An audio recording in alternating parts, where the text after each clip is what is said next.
தென்னாடுடைய சிவனே போற்றி, எந்நாட்டவர்க்கும் இறைவா போற்றி.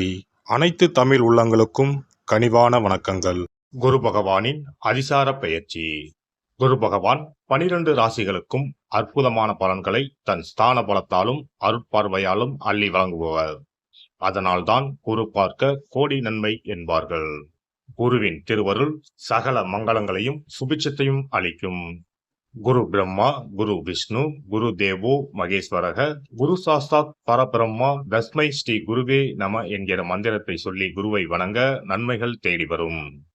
ஒரு ஜாதகத்தில் ஏராளமான தோஷங்கள் கெடுக்கும் நிலையில் இருந்தாலும் கூட அப்படி தோஷம் ஏற்படுத்தக்கூடிய கிரகத்துக்கு குருவின் பார்வையோ தொடர்போ இருந்தால் அது கெடுதல்களை செய்யாது என்பது சிறப்பு. அப்படிப்பட்ட குரு பகவான் ஆண்டுக்கு ஒரு முறை ஒரு ராசியில் இருந்து அடுத்த ராசிக்கு பெயர்வார். சில நேரங்களில் அதிசாரமாகவும் வக்கரமாகவும் முன்னும் பின்னும் உள்ள ராசிகளுக்கு குரு பகவான் சஞ்சாரம் செய்வதும் உண்டு.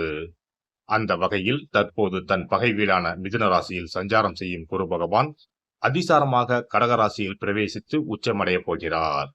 வரும் அக்டோபர் மாதம் 18ஆம் தேதி கடகத்தில் பிரவேசிக்கும் குரு பகவான் டிசம்பர் 5ஆம் தேதி வரை அங்கேயே தங்கியிருந்து பலன் தரப்போகிறார். அதன் பின் வக்கரமடைந்து மிதுன ராசிக்கு திரும்புவார். இதில் குரு பகவானின் அதிசார காலம் மட்டும் என எடுத்துக்கொண்டால் 48 நாட்களுக்கு குரு கடகத்தில் பூர்ணமாக சஞ்சரித்து அற்புதமான பலன்களை தரப்போகிறார். அடுத்த ஆண்டு நிகழும் குரு பெயர்ச்சிக்கு பின்னர் ஓராண்டு உங்கள் வாழ்க்கை எப்படி இருக்கும் என்பதற்கான முன்னோட்டமாக இந்த 48 நாட்களும் அமையும் என்றால் அது மிக இல்லை.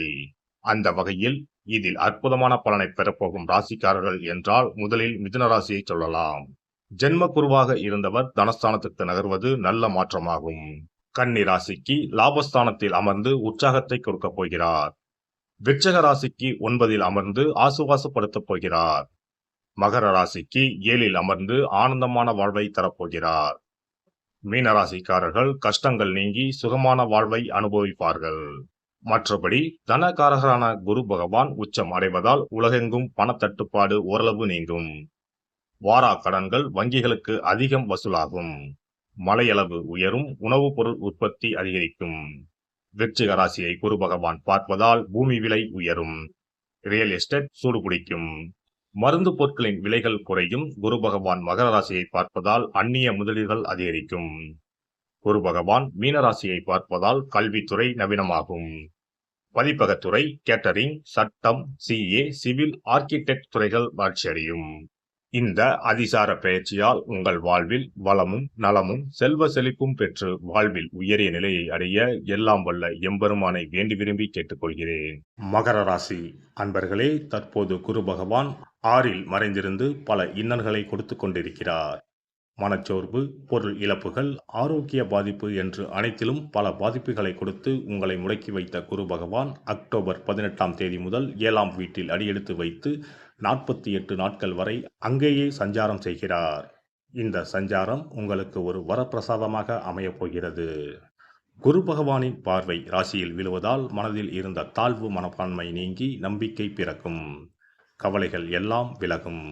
தொட்டது எல்லாம் துலங்கும். அரசாங்கம் சம்பந்தப்பட்ட வேலைகள் சீக்கிரமாக முடியும். இழுபறியாக இருந்த அனைத்தும் வெற்றியாகும். சிலருக்கு பெரிய பொறுப்புகள் வந்து சேரும். குரு பகவான் 7ஆம் வீட்டில் சஞ்சரிப்பதால் இல்வாழ்க்கை நல்வாழ்க்கையாகும். கணவன் மனைவிக்கு இடையே இருந்து வந்த ஈகோ பிரச்சனைகள் விலகி அந்யோன்யம் அதிகரிக்கும். அறிவும் அழகும் கொண்ட குழந்தைகள் பிறப்பார்கள். பிரிந்திருந்த தம்பதி ஒன்று சேர்வார்கள்.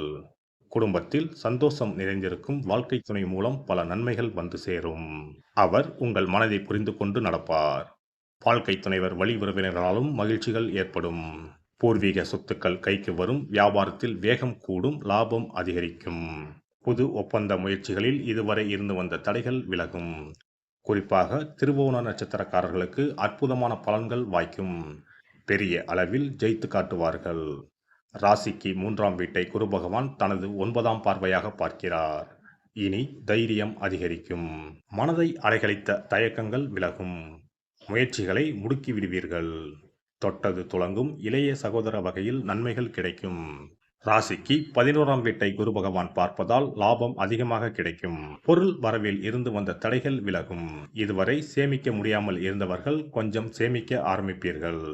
ஆடை ஆபரண சேர்க்கை உண்டாகும். விழாக்களில் மதிப்பும் மரியாதையும் கௌரவமும் கிடைக்கும்.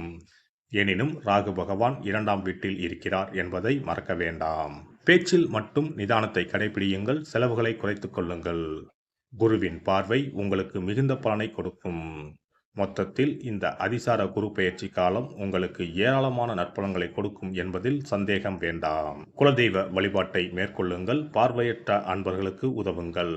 வாய்ப்பு ஏற்படுத்தி கொண்டு குரு பகவான் ஈசனை வழிபட்ட தலங்களுக்கு சென்று வணங்கி வாருங்கள். குருவின் பார்வையால் கோடி நன்மைகள் கிடைக்கும். சிறப்பு தொகுப்பு: தோஷங்களை நீக்கும் கற்பூர பரிகாரம். வாஸ்து சாஸ்திரங்களின்படி வாழ்க்கையில் மகிழ்ச்சியையும் செழிப்பையும் கொண்டு வர பல வழிகள் உள்ளன. வருமானம் பெருக, வீட்டில் உள்ள கண் திருஷ்டி நீங்க, வேலை கிடைக்க, பல சுப பலன்கள் கிடைக்க, சிறு விஷயம் செய்தால் எல்லாம் நல்லபடியாக நடக்கும். வாஸ்துப்படி கற்பூரம் மற்றும் கிராம்பு எரிப்பது பல பிரச்சனைகளை சமாளிக்கும். இரவில் கிராம்பு வைத்து கற்பூரம் கொளுத்துங்கள். ஆசைகளை நிறைவேற்றும் சக்தி கற்பூரத்திற்கு உண்டு. உங்கள் விருப்பம் நன்றாக இருந்தால் அது நிச்சயம் நிறைவேறும். பண பிரச்சனைகளில் இருந்து விடுபட சனிக்கிழமை இரவு படுக்கைக்கு செல்வதற்கு முன் கிராம்பு மற்றும் கற்பூரத்தை வெள்ளிக் கிண்ணத்தில் எரிக்கவும். இப்படி செய்தால் பண பற்றாக்குறையை போக்கலாம். வீட்டில் உள்ள எதிர்மறை சக்தியை விரட்ட கற்பூரம், கிராம்பு மற்றும் ஏலக்காய் நன்றாக வேலை செய்யும். இவை தீய சக்திகளை வீட்டில் இருந்து விலக்கி வைக்கும். கற்பூரம், 5 ஏலக்காய், 5 கிராம்பு ஆகியவற்றை ஒரு பாத்திரத்தில் எடுத்து எரிக்கவும். முதலில் பூஜை அறையில் வைத்து எரித்துவிட்டு அந்த புகையை வீட்டின் மூலை முடுக்கெல்லாம் பரவவிட வேண்டும். இவ்வாறு செய்வதன் மூலம் வீட்டில் அமைதி உண்டாகும். கண் திருஷ்டி நீங்கும். எதிர்மறை ஆற்றல்கள் அகற்றப்படும். வீட்டில் இருப்பவர் மீது தீய பார்வை இருந்தால் அது நீங்கும். இவற்றை எரிப்பதன் மூலம் வீட்டில் உள்ள எந்த நோய்வாய்ப்பட்ட நபரின் உடலில் இருந்தும் அந்த பிரச்சனைகள் நீங்கும். ஆரோக்கியம் மேம்படும். சனிக்கிழமை அன்று மாலை வீட்டில் கிராம்பு மற்றும் கற்பூரத்தை எரிப்பது குடும்ப உறுப்பினர்களுக்கு மகிழ்ச்சியையும் அன்பையும் தரும். எல்லோரும் மகிழ்ச்சியாக இருப்பார்கள். எதிரிகளிடமிருந்து விடுபடுவார்கள். மேலும் கிராம்பு மற்றும் கற்பூரத்தை எரித்து வர வீட்டில் உள்ள பிணக்குகள் நீங்கும். சில சமயங்களில் நீங்கள் எவ்வளவு முயற்சி செய்தாலும் உங்கள் தொழிலில் வெற்றி பெற முடியாது. இது போன்ற சமயங்களில் கற்பூரத்துடன் இந்த தீர்வை முயற்சிக்கவும். இந்த அணுகுமுறை நீங்கள் விரும்பிய வெற்றியை தரும். வேலை நேர்காணலுக்கு செல்லும் போது கற்பூரம் மற்றும் கிராம்பு எரிப்பது நல்லது. மேலும் 2 கிராம்புகளை வாயில் போட்டுவிட்டு வெளியே செல்லவும். நேர்காணலுக்கு செல்வதற்கு முன் அவற்றை அசைக்கவும். இப்படி செய்தால் வேலை கிடைக்கும். தொழிலில் முன்னேற்றம் ஏற்படும். கடுகு எண்ணெயில் 2 கிராம்புகளை போட்டு காலையில் கடவுளுக்கு அருகில் தீபம் ஏற்றவும். அதன் பிறகு நேர்காணலில் கலந்து கொள்ளுங்கள். இவ்வாறு செய்வதன் மூலம் தொழிலில் உள்ள தடைகள் அனைத்தும் நீங்கும். நல்ல வேலை கிடைக்கும். திருமண உறவில் சிக்கல் இருந்தால் வெள்ளி அல்லது வேறு ஏதேனும் பாத்திரத்தில் கற்பூரத்தை எரிக்கவும். அறையின் மூலையில் 2 கற்பூரங்களை வைக்க வேண்டும். இவ்வாறு செய்வதன் மூலம் தம்பதிகளிடையே ஒற்றுமை அதிகரிக்கும். மேலும் இரவில் கற்பூரம் மற்றும் கிராம்புகளை எரிப்பதால் வாழ்வில் உள்ள தடைகள் நீங்கும். 6 கற்பூரம் மற்றும் 36 கிராம்புகளை எடுத்து வீட்டில் தூவி வர உங்கள் திருமண வாழ்க்கையில் உள்ள தடைகள் நீங்கும். எந்த ஒரு பரிகாரமாக இருந்தாலும் அதை முழு மனதோடு தெய்வ நம்பிக்கையோடு தொடர்ந்து செய்து வந்தால் மட்டுமே பலன் கிடைக்கும். எனவே நம்பிக்கையோடு செய்து பலனை பெறுங்கள். நல்லதே நடக்கும். எல்லாம் வல்ல இறையருளால் நீங்களும் உங்கள் அன்பு குடும்பமும் உடல் நலம், நீலாயுள், நிறை செல்வம், உயர் புகழ், மெய்ஞானம் ஓங்கி வாழ்க வளமுடன். இந்த வீடியோ பதிவு உங்களுக்கு பிடித்திருந்தால் லைக் பண்ணுங்க, கமெண்ட் பண்ணுங்க, ஷேர் பண்ணுங்க. மறக்காம சப்ஸ்கிரைப் பண்ணுங்க. பக்கத்துல இருக்கிற பெல் பட்டனை கிளிக் பண்ணுங்க. நன்றி, வணக்கம். ஓம் நமச்சிவாய. சிவாய நம.